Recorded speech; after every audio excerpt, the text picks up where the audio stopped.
ଚଣ୍ଡାଳ ଚଣ୍ଡାଳ ମୁଁ ଚଣ୍ଡାଳ ମୁଁ ଜାତିଗତ ପରିଚୟ ନଥିବା ମୁଁ ଗୋଟେ ଚଣ୍ଡାଳ ଚଣ୍ଡାଳ ମୁଁ ଚଣ୍ଡାଳ ଖାଲି କଥାରେ କହିଦେଲେ ହବନି ପଣ୍ଡିତ। କାହିଁକି ନା ଏବେ ମୋ କେୟାର ଟେକର ଭୁବନେଶ୍ୱରରୁ ମାଂସ ତରକାରୀ ପଠେଇଛି। ଆରେ ଆମ ସମସ୍ତଙ୍କ ପାଇଁ ପଠେଇଛି। ହେଲେ ପ୍ରଥମେ ସେ ମାଂସ ତରକାରୀ ଏ ପଣ୍ଡିତେ ଖାଇବେ। ଚଣ୍ଡାଳ ପରା ତମେ ମାଂସ ଖାଇ ପ୍ରମାଣ ଦବ ତ ଚଣ୍ଡାଳ କି କଣ ନହେଲେ ତମ ଝିଅକୁ ବାହା ହେବିନି। ବାବା ଟିକେ ରହ ମୁଁ ଟିକେ ଲୋକମାନଙ୍କୁ ଡାକିଥିଲି କାହିଁକି ନା ଇଏ ଦୃଶ୍ୟଟା ସମସ୍ତଙ୍କର ଦେଖିବା ଦରକାର ନାହିଁ। ରାସ୍ତାରେ କିଏ ଯାଉଛ ମୋ ଘରକୁ ଆସବେ ଦେଖିଯିବ। ବାପା ତମ ମୁଣ୍ଡ କଣ କିଛି କାମ କରୁନି? ମୁଁ ସରପଞ୍ଚଟି ଆମ ଦାଣ୍ଡରେ ପ୍ରାୟ ସବୁବେଳେ ଲୋକ ରାତ୍ରି ପଣ୍ଡିତ ଏବେ ଚଣ୍ଡାଳ ସେ ମାଂସ ଖାଇବେ ଖାସି ମାଂସ ପତର ଖିଆ ଖାସି ପଣ୍ଡିତ। ହଁ ମୋର ସେଇ ଆଫ୍ତାର ଖା ମନ ଧ୍ୟାନ ଦେଇ ଚାଲିଛି। କେତେ ଶ୍ରଦ୍ଧାରେ ସେ ଭୁବନେଶ୍ୱର ମୋ ପାଇଁ ପଠେଇଛି। ପଣ୍ଡିତ ମାଂସ ଖାଆନ୍ତୁ। ଆରେ ଖାଆନ୍ତୁ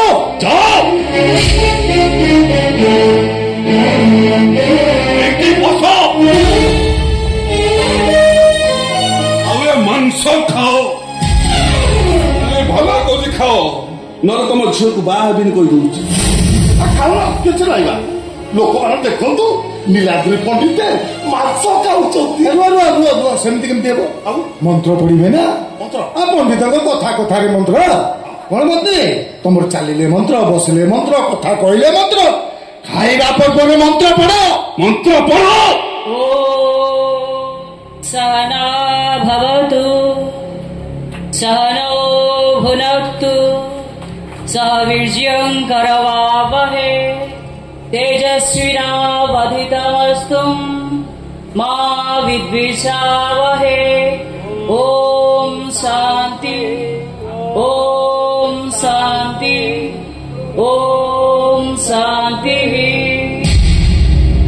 ब्रह्मार्पणं ब्रह्मवि ब्रह्माग्नो ब्रह्मणभूतम् ब्रह्मेव तेन गन्तव्यम् ब्रह्म कर्म समाधिनः।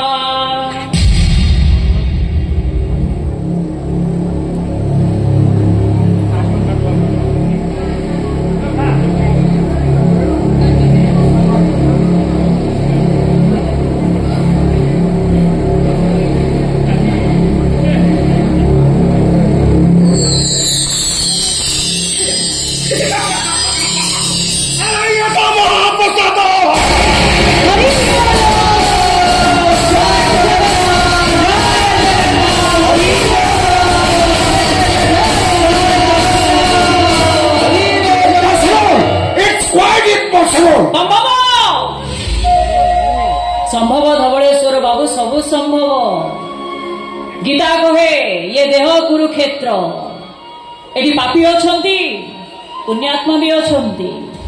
एटी जोर करी केही काहाकू पाप करेई पारिबोनी कि केही भी काहाकू पुण्य अर्जन करेइबोनी। मिस्टर व्हाइट बहुत बड़ा हाथ छंता आंसर कले। हेलो हेलो मैं पार्सल का बदल गला केमिति नॉनसेंस मो किछि चलबिनी तुम मन को चाकरी खाइबी नो।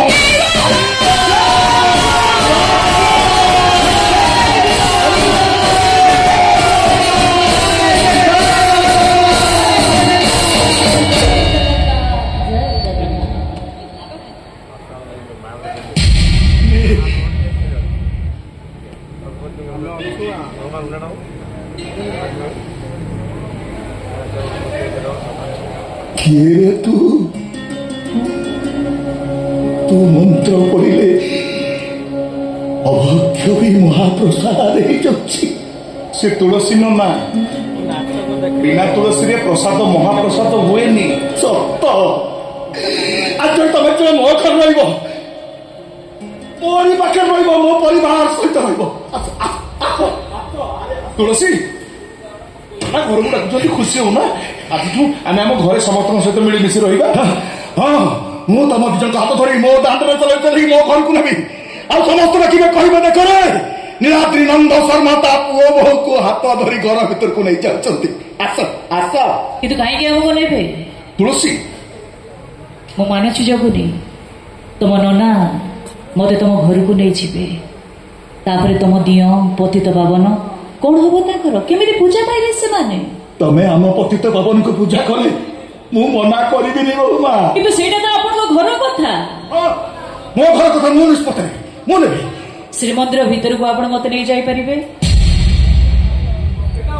ଗରୁଡ଼ ପଛରେ ଠିଆ କରି ଚତୁର୍ଦ୍ଧା ମୂରତିଙ୍କୁ ଆପଣ ମତେ ଦର୍ଶନ କରିଦେଇ ପାରିବେ? ଆନନ୍ଦ ବଜାରରେ ବସେଇ ଅଭଡ଼ା ମୁଠେ ମତେ ଖୁଆଇ ଦେଇ ପାରିବେ? ମୋ ନନା ସବୁ ପାରିବେ, ସବୁ ପାରିବେ ମୋ ନନା। ମୋ ନନା ତମକୁ ନିଶ୍ଚୟ ଶ୍ରୀମନ୍ଦିର ଭିତରକୁ ନେଇଯିବେ। ନା ସମ୍ଭବ ନୁହେଁ, ଅସମ୍ଭବ। ଆପଣଙ୍କର ସେ ଅସମ୍ଭବକୁ ମୁଁ ବି ସମ୍ଭବ କରିବାକୁ ଚାହୁଁନି। କାରଣ ଭଲ ଭାବରେ ଜାଣିଛି, ମୁଁ ଯଦି ଶ୍ରୀମନ୍ଦିର ଭିତରକୁ ପଶିଯିବି ତାହେଲେ ଜଗନ୍ନାଥଙ୍କର ଆଉ ଗୋଟେ ନାଁ ପତିତ ପାବନ କାହିଁକି ହବ? କାହିଁକି ମୋ ପରି ପତିତ ମାନଙ୍କୁ ଦର୍ଶନ ଦେବା ପାଇଁ ସେ ବର୍ଷକୁ ଥରେ ବାହାରକୁ ଆସିବେ? ଶ୍ରୀମନ୍ଦିରର ନେତର ନା ପତିତ ପାବନ ନେତ କେମିତି ହବ? ତୁଳସୀ ନନା ସିନା ଶ୍ରୀମନ୍ଦିର ଭିତରକୁ ନେଇପାରିବେନି, ନନା ପରା ଆମ ଘରକୁ ଡାକୁଛନ୍ତି। ତମ ଘର ତମ ପାଇଁ ଶ୍ରୀମନ୍ଦିର ସହିତ ସମାନ ଜଗୁନି। କାହିଁକି ନା ପିଲାଟି ଦିନରୁ ତମର ସେଇ ଘର, ସେଇ ଅଗଣା, ସେଇ ପତିତ ପାବନଙ୍କ ଗମ୍ଭୀରକୁ ମୁଁ ସ୍ୱପ୍ନରେ ଦେଖି ଆସିଛି। ବରଂ ଭଲ ହବ ସାରା ଜୀବନ ମୁଁ ତମର ସେଇ ଘରର ତଳ ପାହାଚରେ ରହିଯିବି। କାହିଁକି ନା ମୋ ପରି ପତିତ ମାନେ ସବୁବେଳେ ବଡ ଠାକୁରଙ୍କ ବଡ ଦାଣ୍ଡରେ ହିଁ ତ ରୁହନ୍ତି ଜଗୁନି, କେବଳ ବଡ ଦାଣ୍ଡରେ ହିଁ ରୁହନ୍ତି।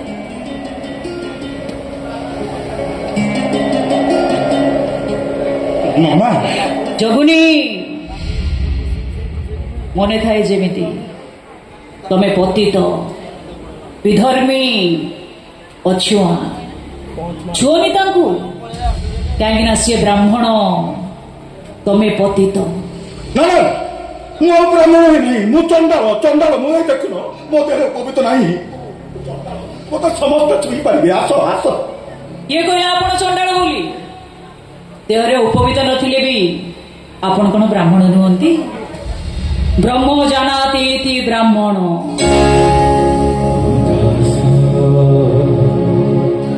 ତୁ ଜଗନ୍ନାଥ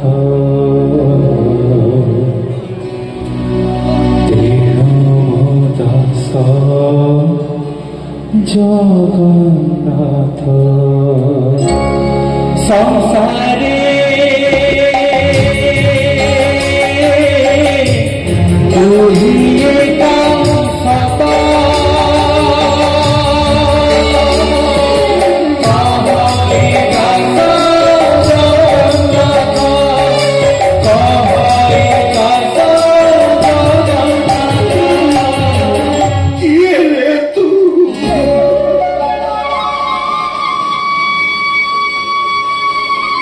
କଣ ଚାହୁଁଛୁ? କଳରେ ଘଷିବା ପାଇଁ ବ୍ୟାକୁଳ ହଉଛୁ, ହାତ ପଳେଇ ଦେଲେ ଦୂରେଇ ଯାଉଛୁ। ଏ ପତିତ ପାବନ,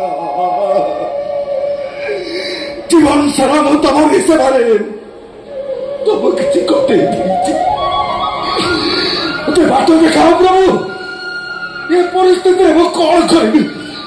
ମତେ ଏମିତି ଭବ ଜଳରେ ବସେଇ ଦିଅନି।